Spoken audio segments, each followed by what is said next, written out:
deixar de te amar. Eu não posso deixar. O pão vivo, a palavra é o teu rio de vida que me sustenta. Aleluia, somente Ele que nos sustenta. Louvado seja, aleluia.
Eu navegarei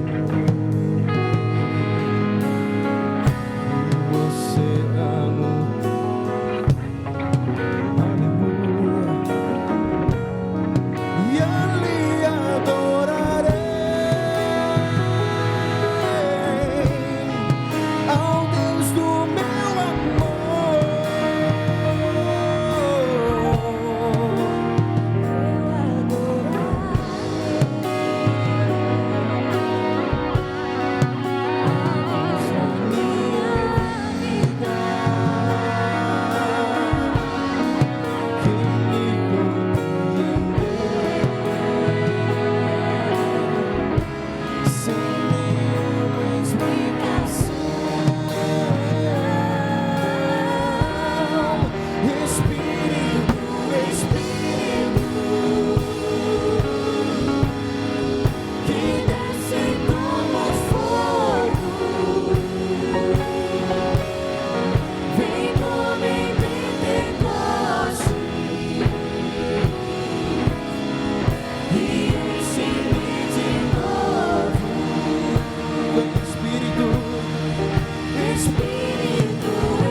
Senhor Deus, nós queremos, ó Pai, ser cheios de Ti, Jesus.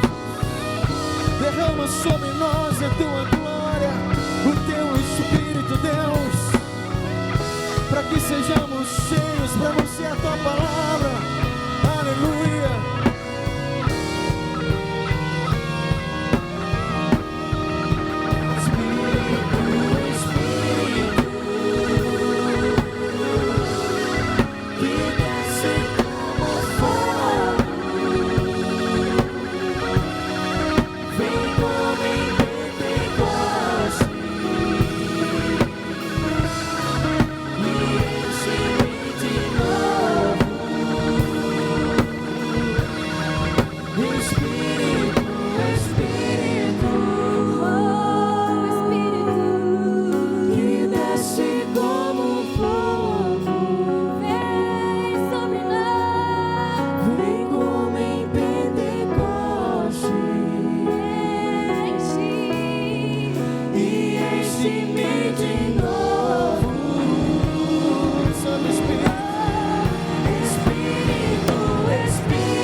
Boa noite a todos.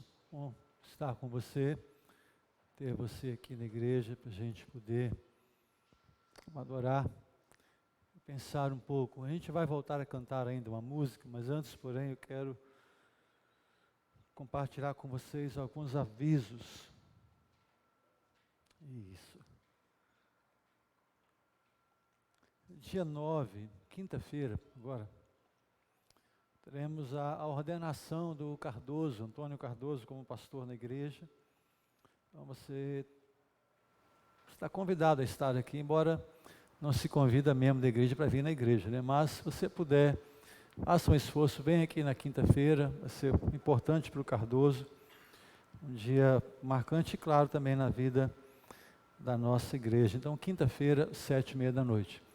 Também na quinta-feira, às 10 horas da noite, a gente inicia o grupo de uma vida com propósitos. O grupo foi aberto uns dias, e aí daqui a algum tempo outros grupos também serão abertos, né, com essa mesma dinâmica de uma vida com propósitos. Dentro dessa ideia também de estudos de discipulado, uma vida com propósitos vai ser comigo, durante 40 dias. E o Carlos começa no dia 14, um grupo de discipulado toda terça-feira, 7h30, tanto presencial quanto online, que é o Kryptonita, o discipulado jovem. Então, se você desejar participar desse estudo com os jovens, e você não precisa estar na faixa etária dos jovens, basta que você queira participar. Quando você descer a rampa ali, tem um QR Code, tem um papelzinho como esse ali, você poderá só passar o seu telefone. O que é a modernidade? O Carlos faz um com um QR Code, o meu tem que pegar nome, anotar telefone. É a velha e a nova aliança, né? Então, quem tiver com discipulado jovem, você poderá ali só passar o seu telefone, já vai fazer a sua inscrição e o Carlos fará contato com você. Domingo, dia 12, próximo domingo pela manhã, às 8 horas, vamos ter início na igreja a classe dos novos membros, tanto para os que serão batizados, como para os que estão se achegando para a igreja agora. Então, dia 12, 8 horas da manhã, vai funcionar na minha sala.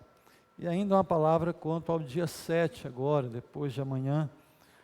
Tome cuidado se você está pensando em viajar, tem muita coisa sendo dita, tem muita gente se aproveitando, é claro, dessa situação, mas eu faço um apelo a você, especialmente você que é membro da igreja.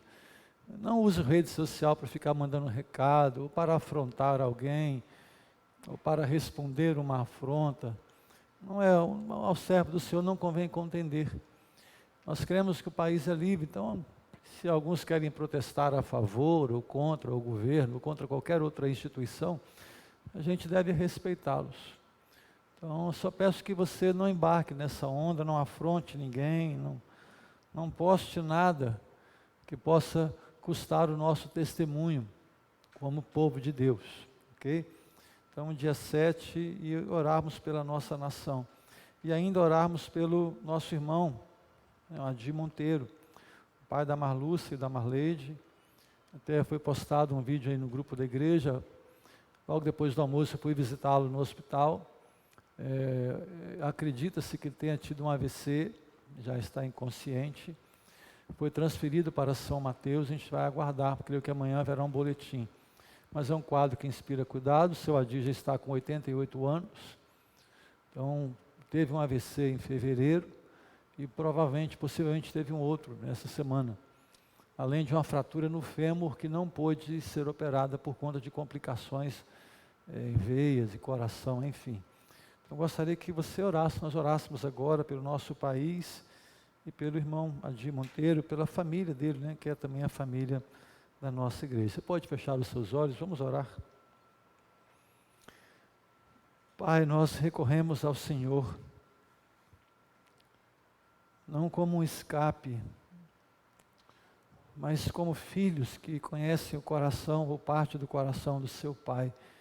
E a gente sabe que Tu és o nosso Pai, Tu és um Deus que se importa, Tu és um Deus que age em favor daqueles que pelo Senhor esperam. Rogamos, ó Deus, pela vida da nossa nação, pelos governantes, pelas instituições. Ó Deus, preserva a paz nesta nação, o nosso povo. A tua vontade, ela sempre há de prevalecer. Mas, Pai, levanta-se por misericórdia contra aqueles que querem o mal, que maquinam o mal, que tramam o mal, que desejam ver esse país prostrado, entregue, derrotado. Nós cremos que Tu és o Deus de toda a terra. Mesmo que nossa nação tenha dado as costas para o Senhor, nós clamamos pela Tua misericórdia, ó Pai.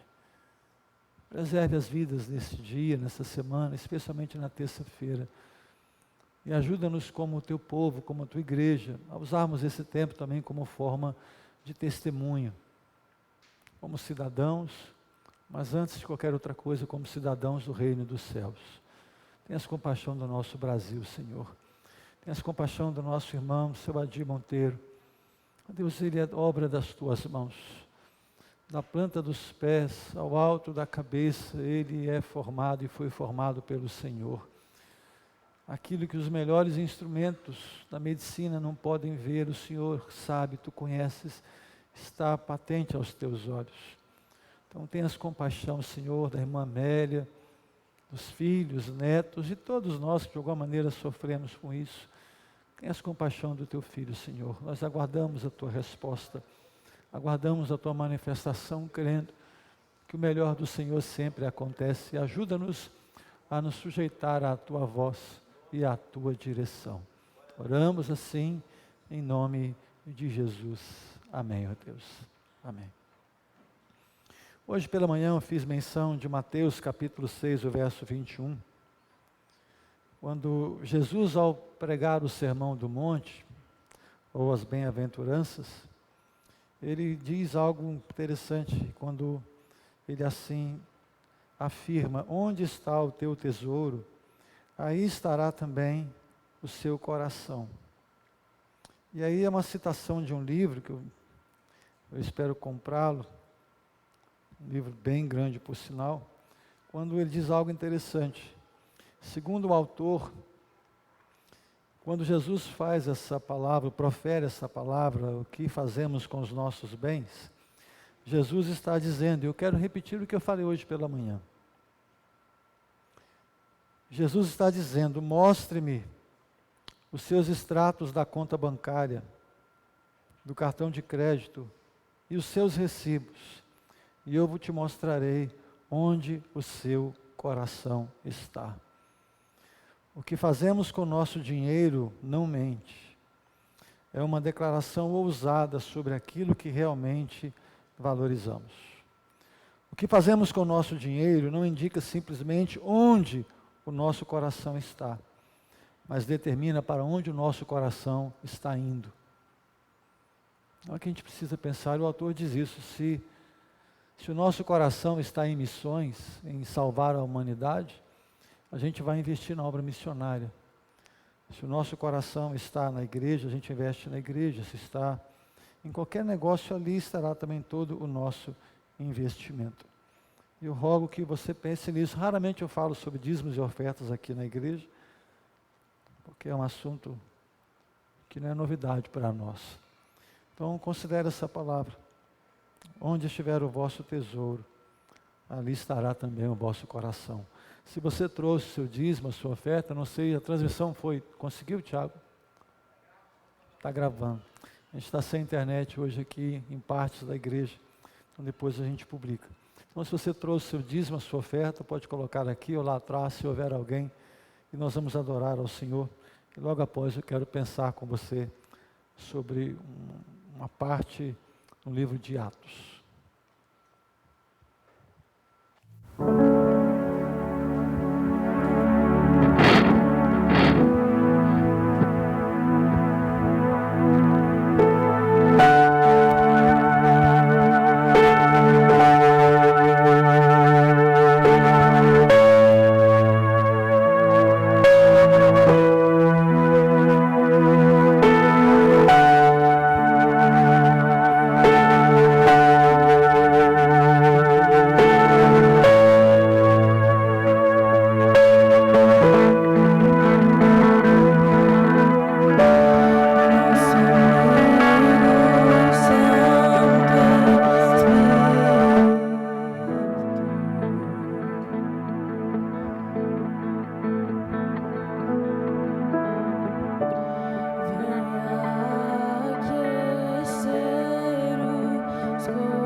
fazer quando Ele vem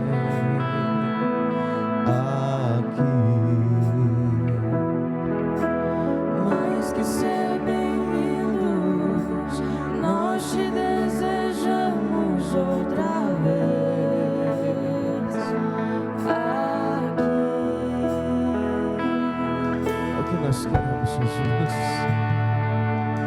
Que o Senhor faça morada, Deus. Habite em nós e nos transforme. Nos enche, Senhor, de tal maneira que agrade o teu coração. Que vivamos para o louvor da tua glória. Aleluia, aleluia.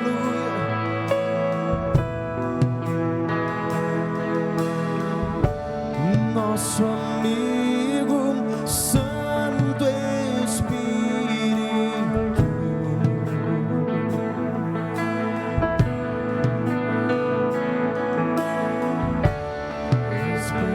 esperamos pelo seu soprar,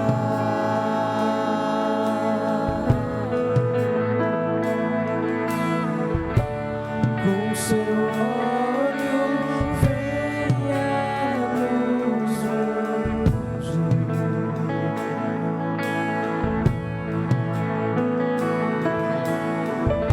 e com seu fogo vem nos batizar.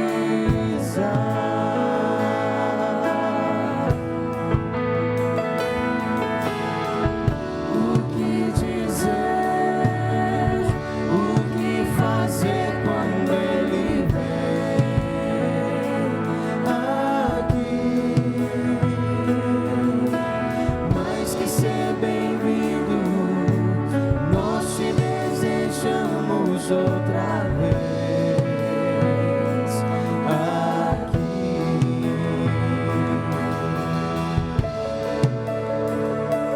oh, vem Santo Espírito, vem sobre nós, vem sobre nós. Te desejamos, assim como a costa anseia por águas. Eu tenho sede de ti, Espírito Santo. Aleluia.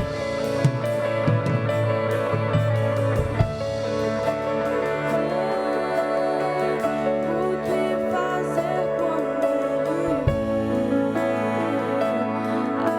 aqui? Mais que ser bem-vindo, nós te desejamos outra vez aqui. Espírito Santo, queremos ser teu amigo. E para sermos teu amigo nós precisamos de intimidade. De intimidade.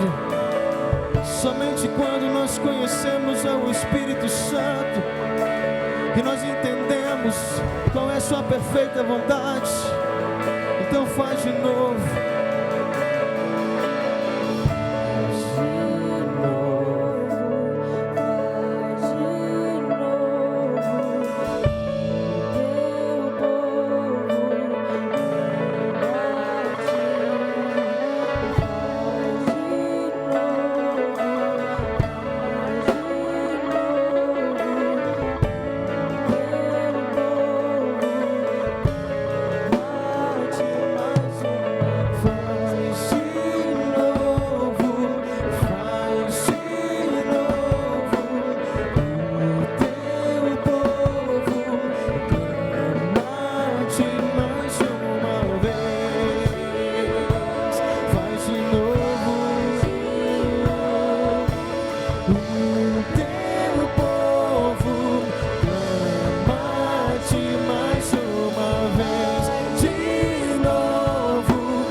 teu nome, Jesus. Queremos, Pai, intimidade, santidade, Pai, porque sem ela nós não veremos a tua face. Então limpa o nosso coração, limpa o nosso interior e faz de novo, porque nós cremos nas tuas promessas, Pai, em nome de Jesus. Amém.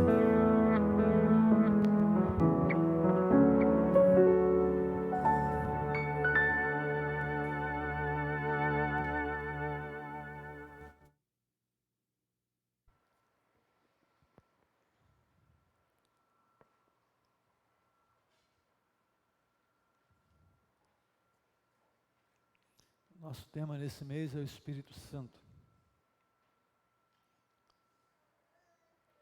Hoje eu ia falar sobre conselhos, mas entendo que deveria caminhar em outra direção. Quero pensar com você nessa noite sobre Espírito Santo, atos, manifestações e lições para a igreja moderna. Atos, manifestações e lições para a igreja moderna. Pai, tu tens a nossa vida em tuas mãos.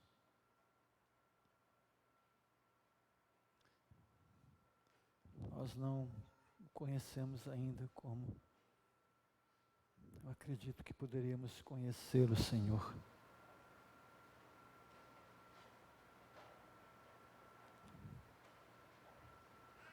Deus, visita-nos. Se posso pedir ao Senhor, não apenas uma visitação quando, como igreja, a gente está reunida, mas, Pai, leva-nos ao lugar secreto e visita-nos, Pai, no lugar secreto, na oração da madrugada, na oração feita quando ninguém mais nos ouve, para não ser o Senhor. Nos ajuda, Pai, eu não sei como tu farás.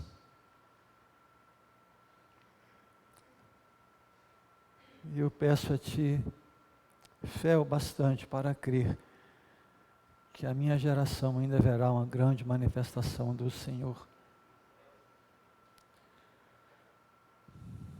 Ajuda-nos, Pai.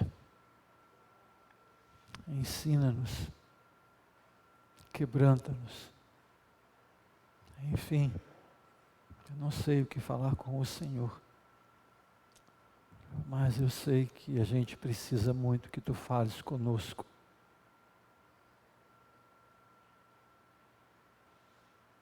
Não sei, Pai, se hoje é mais importante que o Senhor nos ouça, ou que a gente ouça o Senhor. Nos ajude nesse tempo. Nos ajude.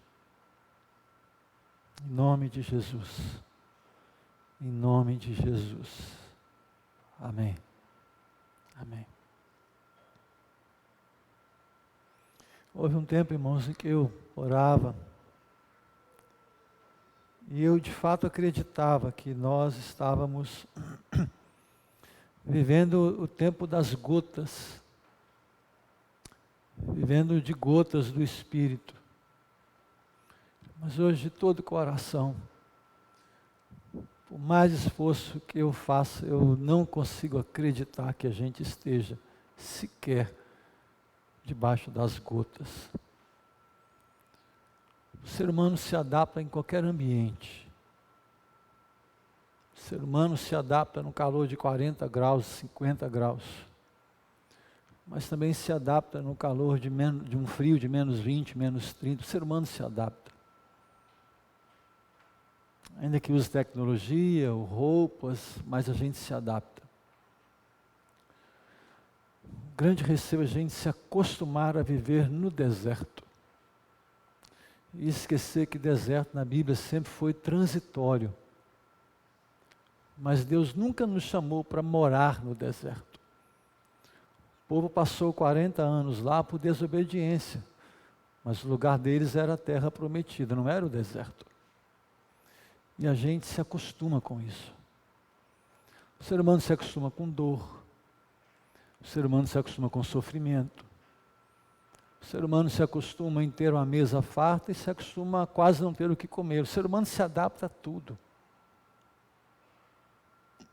E talvez a igreja esteja se acostumando com o deserto. Não porque está atravessando o deserto, mas porque está se estabelecendo no deserto. Sempre que a gente canta e músicas que falam do Espírito Santo, eu gosto e me identifico muito.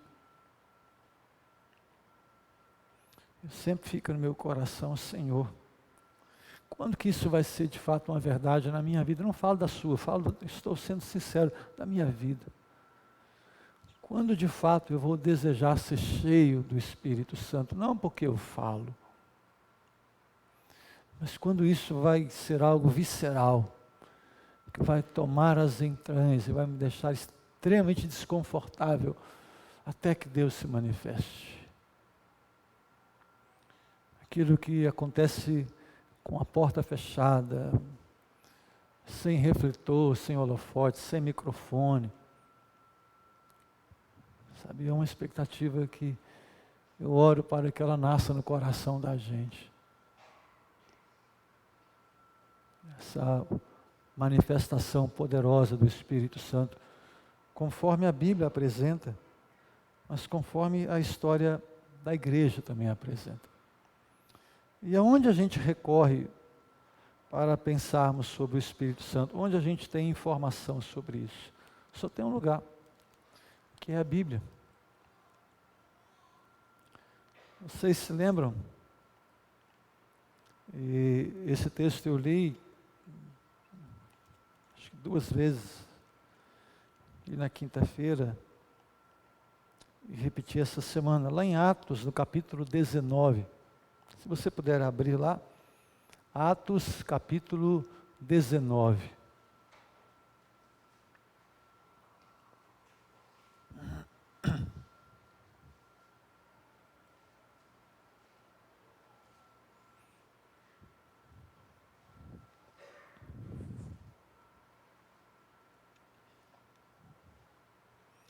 Verso 2.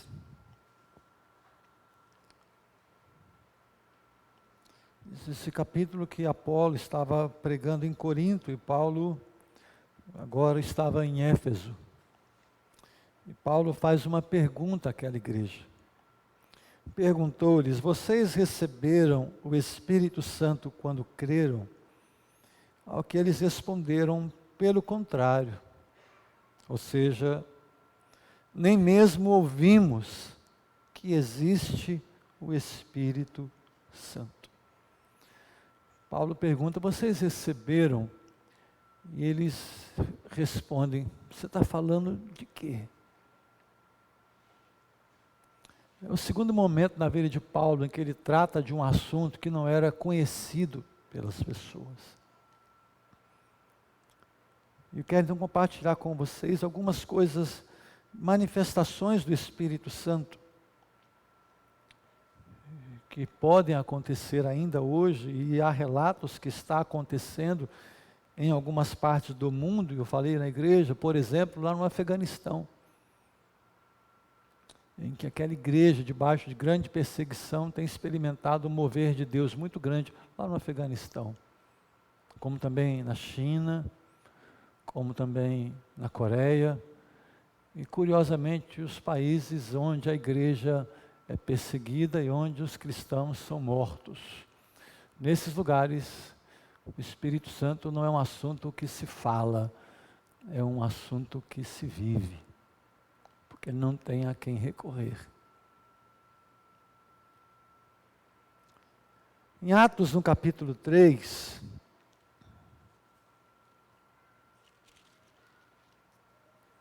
a gente tem uma manifestação do Espírito Santo.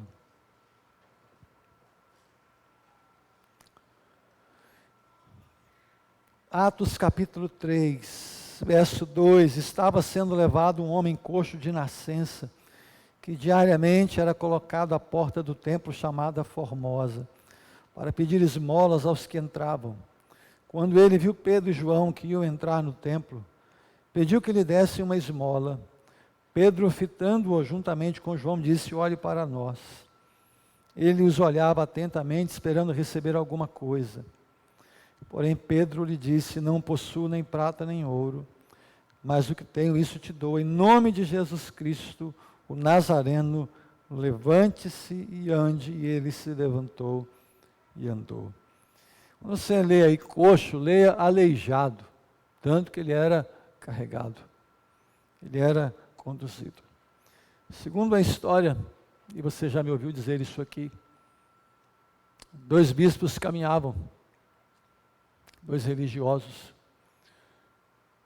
e eles passaram por alguém pobre, em estado de pobreza, de miséria, e um disse para o outro: nós já não podemos falar que não temos ouro e prata, porque nós temos ouro e prata.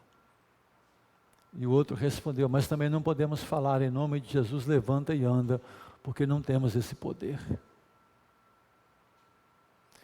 É uma questão a se pensar. Se nos fosse dada a oportunidade de uma escolha, conforme Deus fez com Salomão, quando ele se apresenta e diz: pede-me o que você quiser.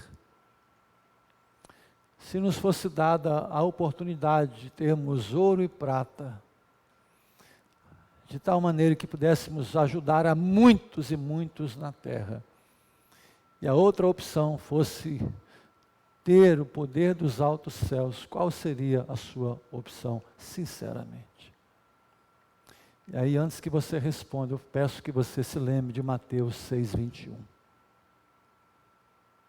Onde estiver o vosso tesouro, aí estará o vosso coração.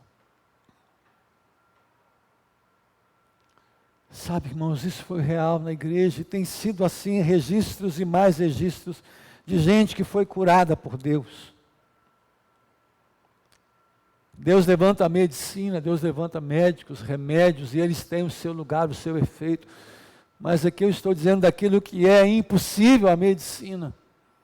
Será que essa geração, a nossa, eu e você, chegaremos ao ponto de não falarmos: Deus tem poder? Isso, irmãos, é chato de ouvir, honestamente, às vezes é quase que insuportável.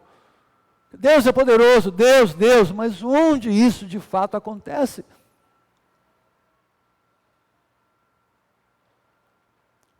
Que fé é essa que habitava essas pessoas?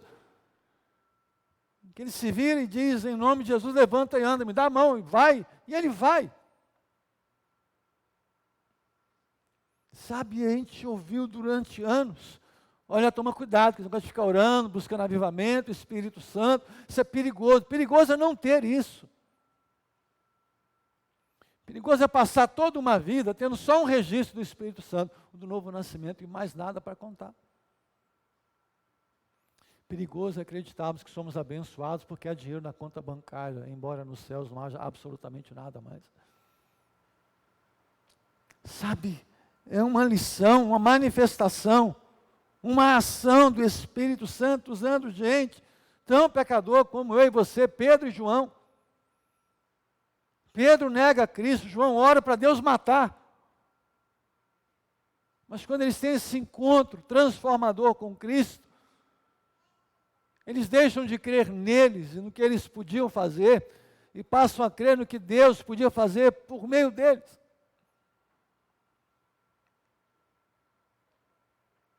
Em Atos, no capítulo 4, a partir do verso 27,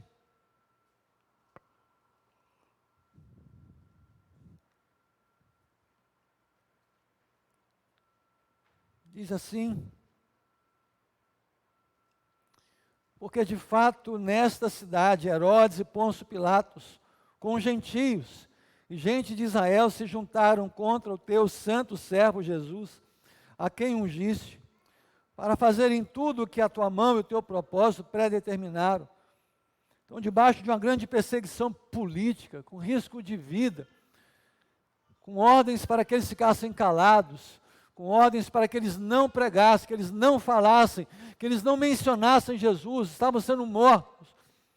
Aí eles oram, e não pediram proteção, não pediram segurança, Mas eles oram assim, verso 29, agora, Senhor, olha para as ameaças deles e concede aos teus servos que anunciem a tua palavra com toda a ousadia, enquanto estendes a tua mão para fazer curas, sinais e prodígios por meio do nome do teu santo servo Jesus. E tendo eles orado, tremeu o lugar onde estavam reunidos. Todos ficaram cheios do Espírito Santo e com ousadia anunciavam a palavra de Deus. Se pregarem, vocês serão mortos. Se pregarem, vocês serão presos. Eles marcam a reunião de oração. Qual é o tema? Pedir refúgio, pedir abrigo? Não. Pedir unção e autoridade para botar fogo em tudo. Para deixar esse povo desorientado, para que Deus manifeste a presença dEle. Mas você pode perder a sua vida. Sim, eu já perdi. Eu já morri quando eu aceitei Cristo. Eu entreguei minha vida para Ele. Era a resposta daquela igreja. Eu vi um dia alguém falando sobre o povo no Afeganistão, mas não agora. Quando os russos estavam lá, a Rússia, a antiga União Soviética, isso foi retratado em um filme, inclusive também, essa parte. Quando foi dito aos soldados afegãos, que enfrentavam os tanques da União Soviética em cima de cavalos, eles iam com rifles e cavalos lutar contra um tanque. E foi dito para eles: vocês estão loucos, vocês podem ser mortos. E eles responderam: impossível. Por quê? Porque nós já estamos mortos há muito tempo, eles não podem nos matar, nós já morremos para essa vida. E nós lutaremos pelo nosso povo. E eles colocaram a União Soviética para fugirem. Fala-se muito dos Estados Unidos e do Vietnã, mas não se fala da antiga União Soviética, hoje Rússia, no Afeganistão. A mesma coisa. Então, debaixo de perseguição, fala: Deus nos use como nunca. Nos vire do pé à cabeça, mas nos use. Em Atos, no capítulo 6,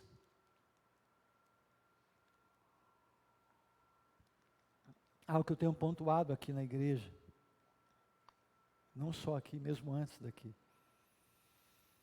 Atos capítulo 6, verso 3. Por isso, irmãos, escolham entre vocês 7 homens de boa reputação, cheios do Espírito e de sabedoria, para os encarregarmos desse serviço. A gente olha para isso, que grande projeto é esse de Deus, que grande manifestação do Senhor, em que Ele orienta os apóstolos e eles orientam a igreja. Olha, o que nós temos que fazer é de grande importância, e para fazer um ato tão importante como esse, precisamos de homens que tenham boa reputação, de homens que sejam cheios do Espírito Santo, de homens que sejam sábios para cuidarem de algo tão importante. E que algo era esse? Cuidar da distribuição de comida para as viúvas que estavam sendo esquecidas. Não era para pregar, não era para dirigir um momento de adoração, não era para evangelizar, era para fazer obra social dentro da igreja. Irmãos, sinceramente, eu estou desde os meus 13 para 14 anos dentro de uma igreja batista, tenho 51. Quase, ou mais de 37 anos. E eu tento me lembrar, e eu faço parte desse erro. Quando foi que ser cheio do Espírito Santo e cheio de sabedoria, que é o que Deus dá, foi critério para se escolher diáconos numa igreja? Você entende como a gente fomos nos desviando da verdade do Evangelho? E o Senhor instituiu esses homens, esses diáconos, porque tinham injustiça social na igreja. Tinha gente recebendo comida e tinha gente não recebendo. E para entregar comida, segundo o Espírito Santo, tem que ser cheio dele, até para isso.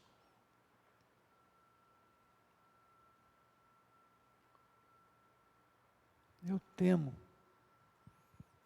que a gente esteja coando mosquito e engolindo camelo.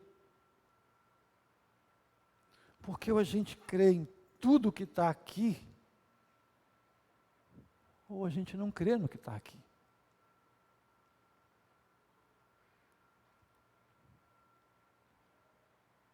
Ainda Atos, capítulo 7.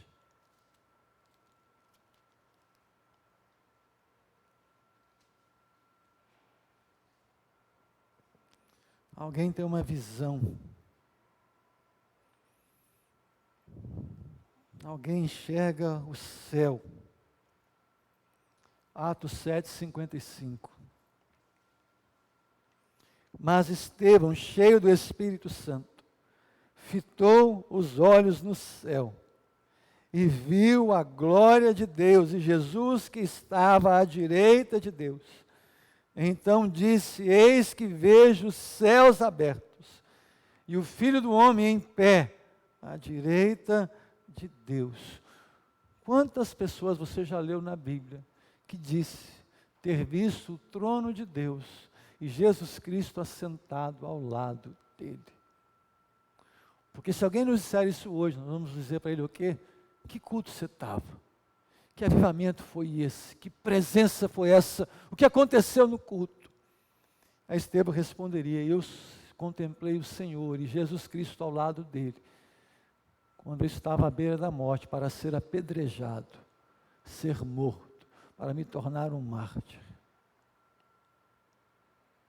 Quando ele acaba de declarar isso, ele foi expulso da cidade e foi apedrejado. E quando ele recebia pedradas, ele ora. E é engraçado, você já ouviu essa frase em algum lugar? Olha a oração dele, você já ouviu essa oração? Senhor, recebe meu espírito. Que vida que esse homem teve, gente. Que história é essa? Que ele está sendo apedrejado. E ele diz: Senhor, eu estou chegando aí. Abre a porta que eu estou chegando. Ele não agride, ele não revida, ele não quebra o pau, ele não vai para a afronta. Ele diz: Deus, obrigado que minha hora chegou. O que é isso, gente? É a última ação ou manifestação. Atos capítulo 9.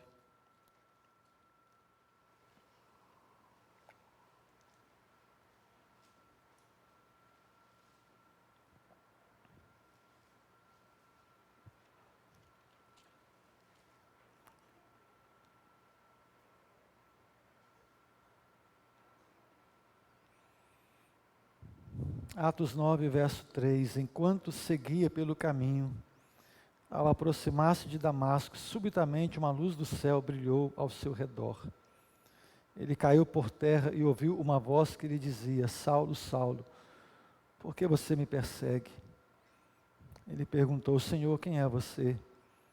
E a resposta foi: eu sou Jesus, a quem você persegue.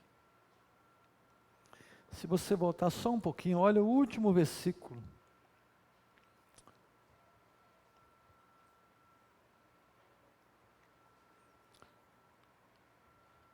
De Atos 7, 60.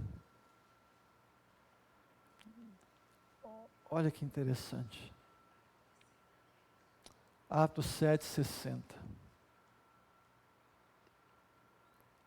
Então, ajoelhando-se, gritou bem alto: Senhor, não os condenes por causa deste pecado. E depois que ele disse isso, morreu. Quem? Estevão. Coloca o capítulo 8, verso 1, por favor. Só avança aí, o próximo versículo. E Saulo consentia na morte de Estevão. Ou seja, o apóstolo Paulo, quando Estevão teve aquela visão de ver a glória de Deus, ver Jesus Cristo ao lado dele, quem estava assistindo tudo aquilo era o incrédulo Saulo. Eu imagino quando Paulo se converte, E ele se lembra de que ele viu Estevão ser morto. E ele não fez absolutamente nada. Atos 9 nos mostra o Espírito Santo transformando o maior perseguidor da igreja no maior dos perseguidos. E aí, quando a gente olha para essas ações do Espírito Santo, eu não sei se isso passou na sua cabeça, eu creio que tenha ocorrido esse pensamento em você. Que negócio é esse do Espírito Santo na vida da gente, em que nada desse mundo tem significado? Que espírito é esse que muda completamente os valores, as prioridades de alguém? Que faz ele acreditar que ser perseguido é privilégio, que ser morto por apedrejamento é uma honra, que sofrer afrontas em nome de Jesus é algo maravilhoso, que quando a morte o visita, ele diz, é tudo que eu mais quero. Você consegue perceber o quanto seria frustrante para muitos hoje, se eles fossem de fato cheios do Espírito Santo? Imaginar a possibilidade de não terem mais uma casa confortável, um bom carro, boa comida, boa roupa, bons passeios, amigos, família. Imaginar que esse possa ser o preço. Quão frustrante seria. Porque hoje nós temos dificuldade em abraçar a fé. Em dizer para as pessoas, Jesus mudou minha vida, eu tenho um compromisso com Ele agora. Até isso as pessoas têm vergonha de fazerem, estão adiando. E aí talvez você esteja se perguntando, por que isso tudo aconteceu? Que fatos geraram essas manifestações e que continuaram em Atos e nas cartas de Paulo? Como entender tudo isso? Na minha cabeça, 2 textos respondem a essa pergunta. O primeiro deles, Lucas 23. Isso aqui muito me interessa e eu oro para que isso interesse a você também. Lucas 23. O verso 45. Lucas 23, 45.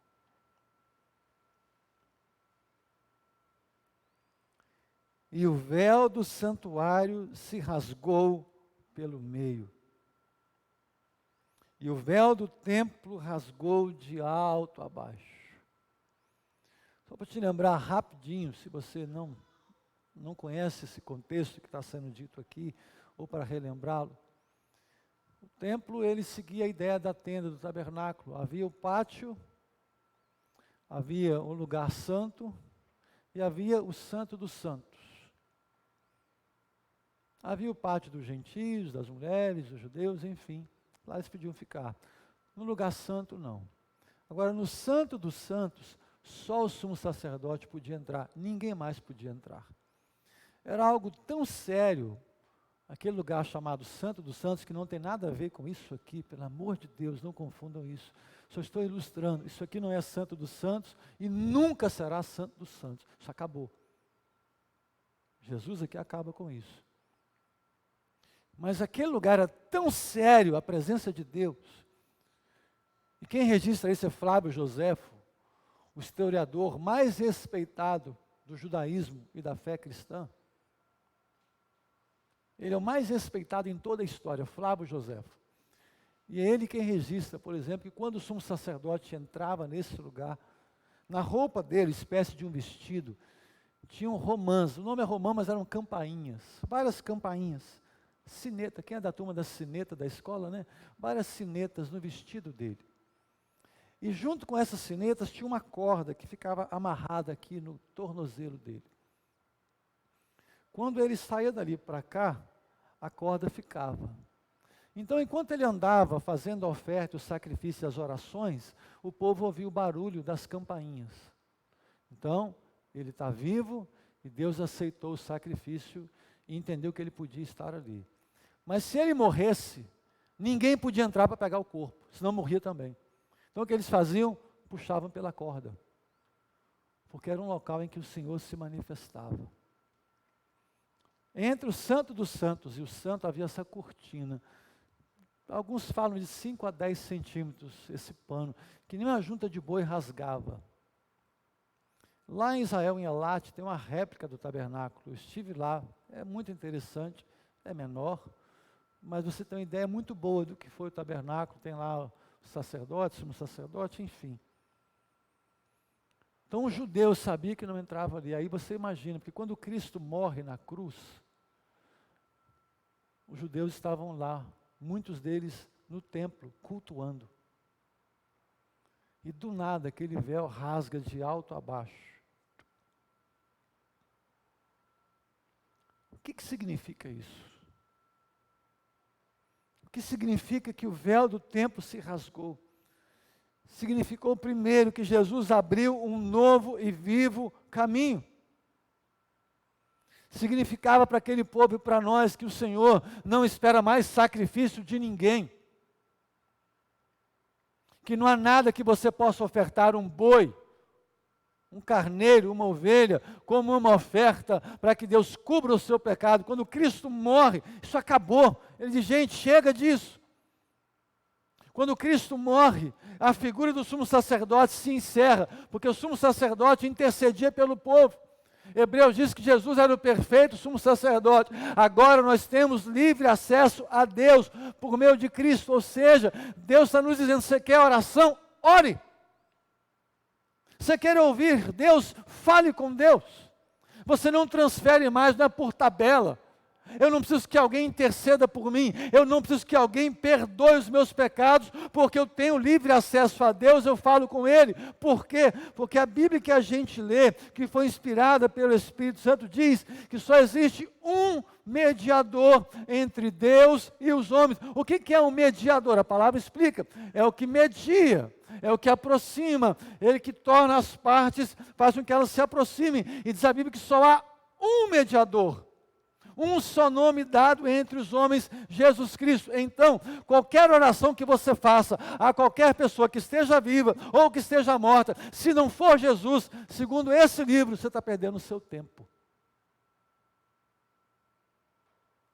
Porque segundo esse livro, a visão que Estevão tem, Cristo está à direita de Deus Pai como um sumo sacerdote intercedendo por nós.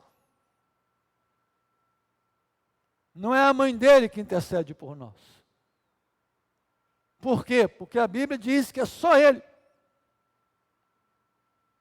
Somente ele. Complicado isso. É duro isso. Mas a Bíblia é a verdade, ou ela não é a verdade. Quando o véu do templo se rasga, o acesso à presença de Deus estava aberto a todos que de Deus se aproximassem pela fé em Jesus Cristo.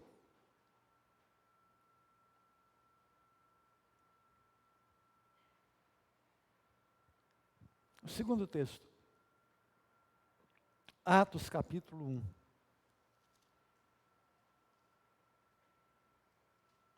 O verso 4 e o verso 5, e com isso a gente termina.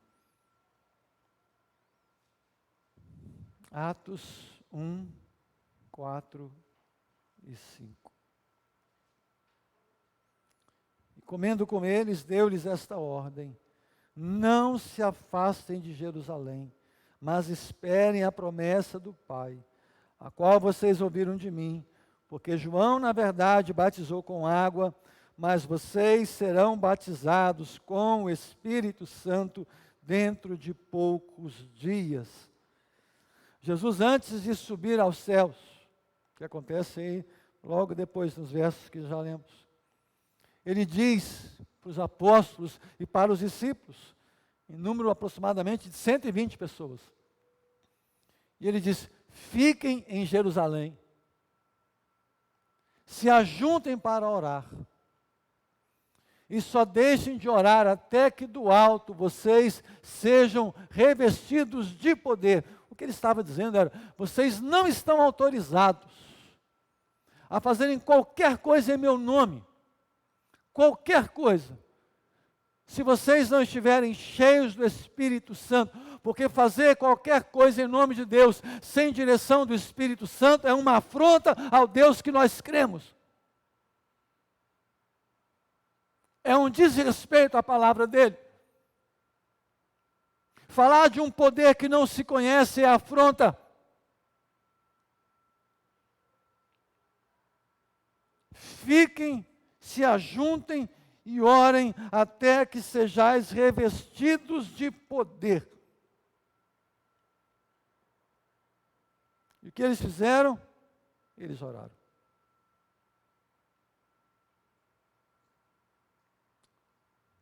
Um dos sinais de que somos morada do Espírito Santo, guarde isso.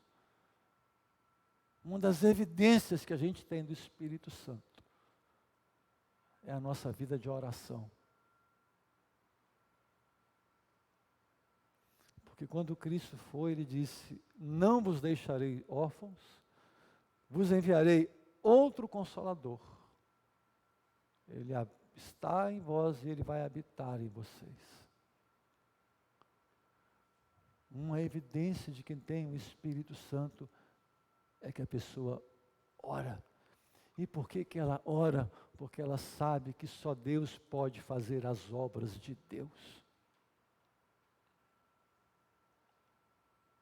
A nossa vida de oração, ou a ausência de oração, ela é um indicativo muito sério da obra do Espírito Santo dentro de nós.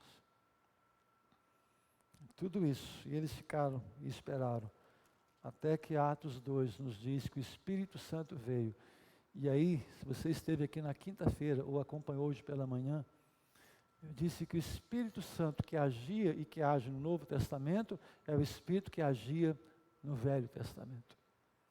Por que Atos 2 aconteceu? Porque um profeta, o profeta Joel, disse que aconteceria. Por isso a Bíblia é o único livro que a gente aceita. Nenhum outro, nenhuma outra palavra de quem quer que seja, ela pode ter valor histórico, até mesmo teológico, mas nunca obra inspirada por Deus. Qual é a dificuldade disso? E aí a gente vai orar. E eu citei isso esses dias atrás. Por que muitos não conseguem acreditar nessas coisas? A própria Bíblia diz: porque o homem natural não aceita as coisas do Espírito. O homem natural quer que a Bíblia seja reescrita. O homem natural diz que os tempos são outros, que vivemos na modernidade. Quem diz isso? O homem natural que não nasceu de novo. Porque a Bíblia que a gente lê, nela está escrito que passarão os céus e a terra. Mas isso aqui não passa. E só resiste a isso quem não teve um encontro de transformação com Jesus Cristo. Antes de clamarmos por avivamento, devemos clamar por regeneração, por novo nascimento, ou por quebrantamento. Você pode orar comigo? Vamos orar.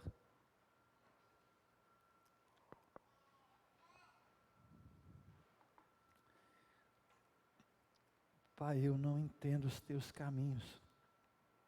Eu sei que o que eu enxergo é lampejo.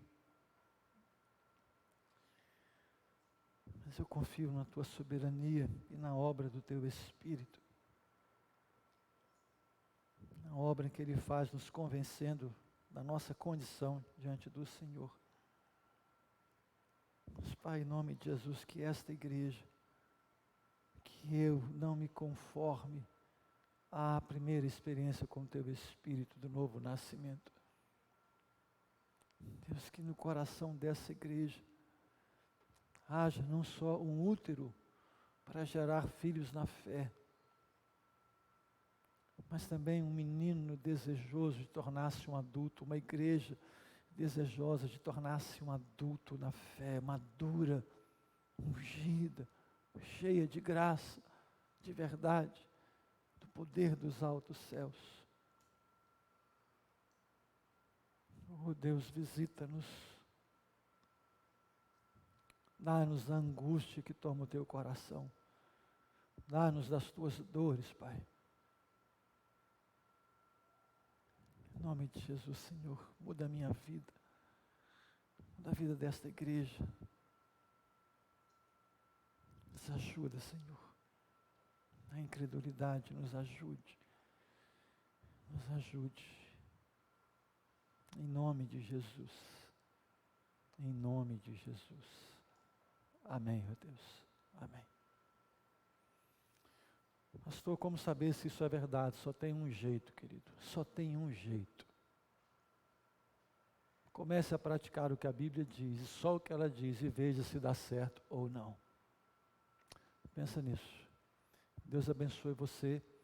Quem quiser acompanhar comigo a leitura da Bíblia, todo dia, 6h15 da manhã, estamos lendo os livros proféticos. Lemos o Novo Testamento, lemos os livros poéticos, estamos lendo agora os proféticos, e ainda vamos ler os históricos e o Pentateuco, até o final do ano.